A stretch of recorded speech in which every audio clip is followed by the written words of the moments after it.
Nous sommes 26 mars 2020. Bonjour madame, bonjour messieurs. Bienvenue à cette édition en français de la télévision Renaissance. Donc voici les principaux titres. Le gouvernement tanzanien, via le ministre de la Santé, fait savoir que parmi le nombre de patients atteints de coronavirus dans ce pays, se trouve un chauffeur qui est entré du Burundi via la frontière de Kabanga. L'école française et l'école belge de Bujumbura sont dans le collimateur du pouvoir de Gitega pour avoir dévancé le gouvernement dans ce programme de prévention de la propagation de la pandémie du coronavirus en fermant les écoles. Et le Parlement est-africain, préoccupé par la santé des habitants des États de l'EAC, a lancé une campagne contre le coronavirus. Ainsi, des descentes sont prévues dans ces pays pour sensibiliser à la lutte contre la propagation de cette pandémie. Voilà pour le sommaire. Encore une fois, bienvenue. Je le disais tantôt, le ministre tanzanien de la Santé a déclaré ce jeudi que le nombre de patients atteints de coronavirus a atteint 13 personnes, dont 8 Tanzaniens et 5 étrangers. Dans une déclaration publique, on indique que parmi les 5 étrangers, il y a un chauffeur venu du Burundi. Suivez. Jusqu'aujourd'hui, il n'y a pas encore de personnes contaminées par le coronavirus étant sur le sol tanzanien. Les 13 cas déjà confirmés, dont 8 Tanzaniens et 5 étrangers, venaient tous de l'extérieur. 12 parmi ces personnes sont entrées en Tanzanie en passant par les aéroports de Nyerere et Kilimanjaro.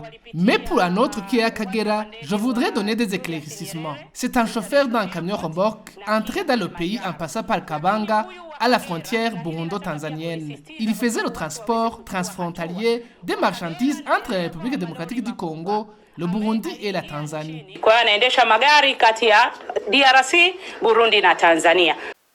L'école française et l'école belge de Bujumbura sont dans le collimateur du pouvoir de Gitega pour avoir dévancé le gouvernement dans ce programme de prévention de la propagation du coronavirus.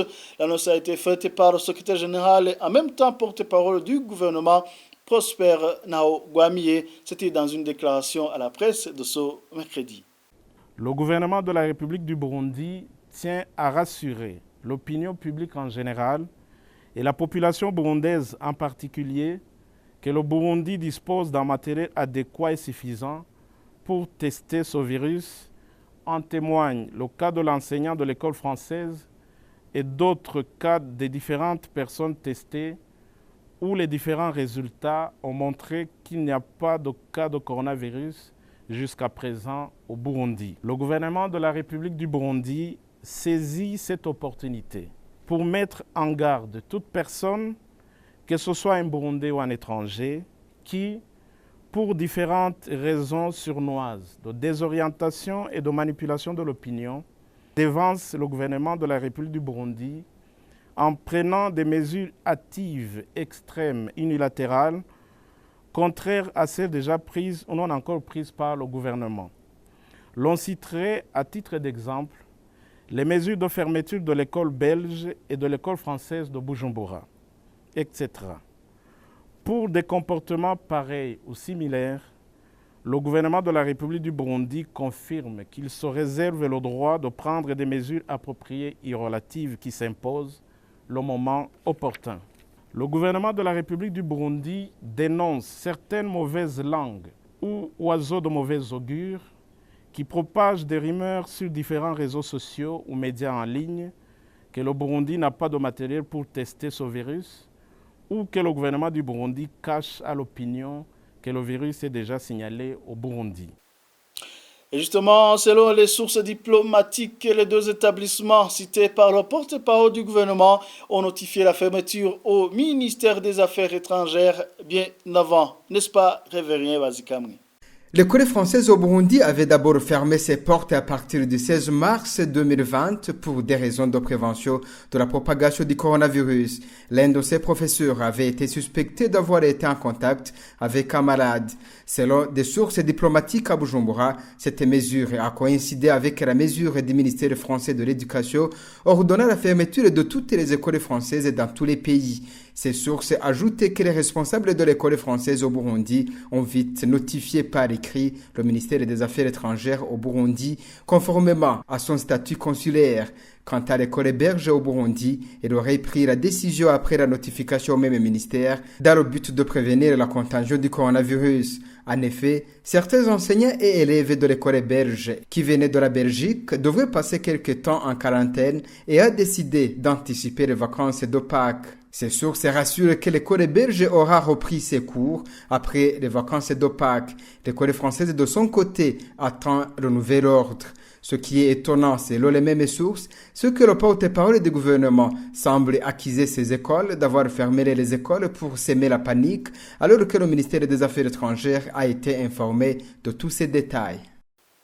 Merci à Ravérien Bazikamre. L'Assemblée législative de la communauté de l'Afrique de l'Est vient d'entamer une campagne de 2 semaines de lutte contre le coronavirus dans les pays de l'EAC. Victor Bourikou, qui est président du groupe parlementaire du Burundi au sein de l'EALA, explique qu'au cours de cette campagne, les députés effectueront des descentes sur terrain pour voir si les mesures de prévention sont respectées. Ils devront également évaluer l'impact économique de cette pandémie. La première phase concerne les visites et les interactions avec les différents intervenants impliqués d'une façon ou d'une autre dans le suivi de l'observance des mesures prises par les autorités sanitaires dans le cadre de la prévention et le freinage de la propagation du coronavirus, tels les officiels du gouvernement et des autres institutions, pour échanger sur les stratégies adoptées pour endiguer la diffusion de cette maladie, ainsi que les conséquences socio-économiques dans le pays en particulier et dans toute la région en général.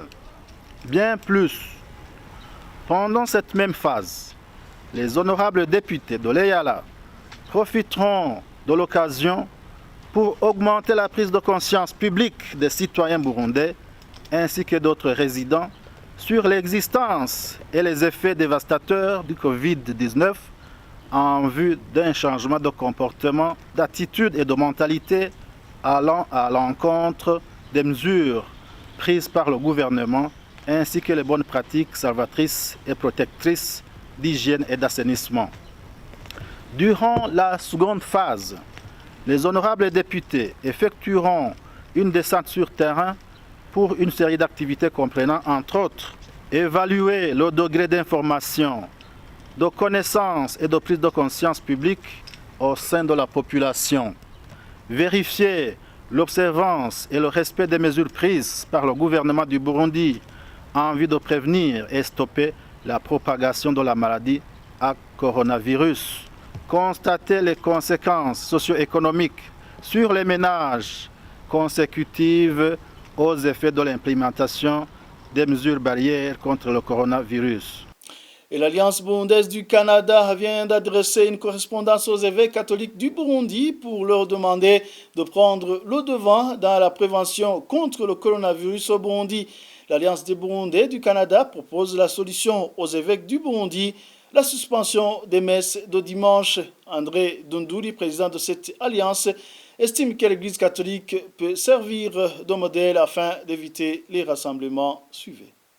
Notre message tranquille de l'art, mettons à l'Église catholique pour prendre le devant, comme elle le fait toujours, en vue d'indiquer, d'arrêter la propagation de la pandémie de coronavirus. Nous avons demandé à ce que l'Église catholique prenne le devant attendant par exemple les messes de dimanche et ainsi la population burundaise pourra suivre le modèle et arrêter les rassemblements sociaux qui, en général, est une source de propagation de ce virus. Le problème est là parce qu'aucun pays n'est épargné et on voit que tous les pays du monde ont commencé à prendre des mesures. Ces mesures, si vous voulez, sont préventives, même si le coronavirus n'est pas encore déclaré au Burundi selon les informations officielles. Et nous pensons qu'il ne faut pas attendre qu'il y ait des morts et des cas de contamination pour prendre des décisions. Il faut être proactif. Si nous avons cette chance qu'au Burundi il n'y a pas de cas qui est encore déclaré, il faut effectivement être proactif et prendre des mesures à temps avant qu'il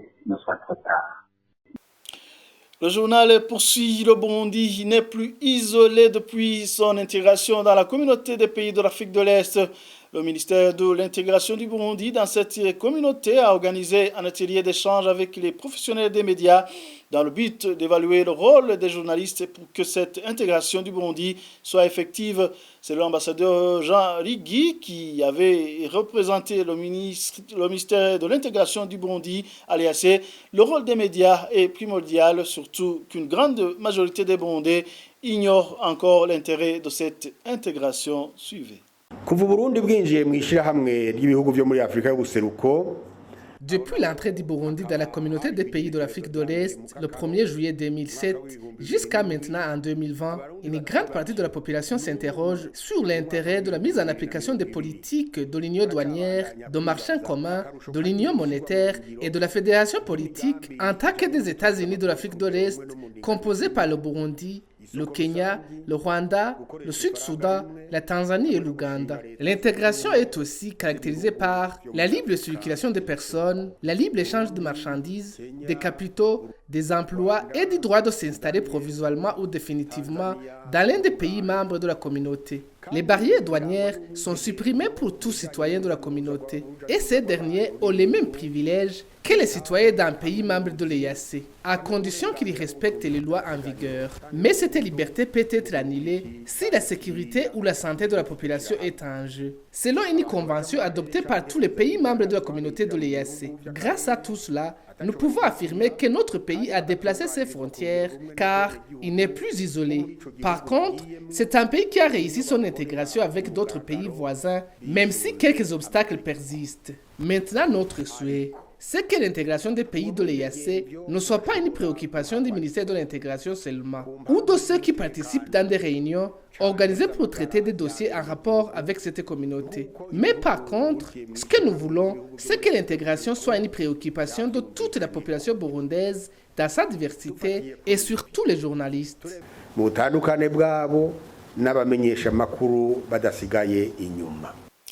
Et en bref, avant de clore cette édition, les 4 reporters du groupe de presse Iwachu totalisent ce jeudi 157 jours d'incarcération. Ils ont été condamnés à 2 ans et demi de prison et d'une amende d'1 million chacun par le tribunal de grande instance à Bubanza. Pour rappel, ils ont été arrêtés le 22 octobre dernier à Bubanza, où ils sont rendus en commune d'Omusigati pour un reportage sur les affrontements qui opposaient des rebelles et les forces de l'ordre. Christine Kamikazi, Agnès Ndirubusa, Terence Mozenzi et Gide Harerimana sont accusés de tentative d'atteinte à la sécurité intérieure de l'État. Et voilà, c'est ce qui prend fin cette édition. Merci pour votre attention. À la prochaine.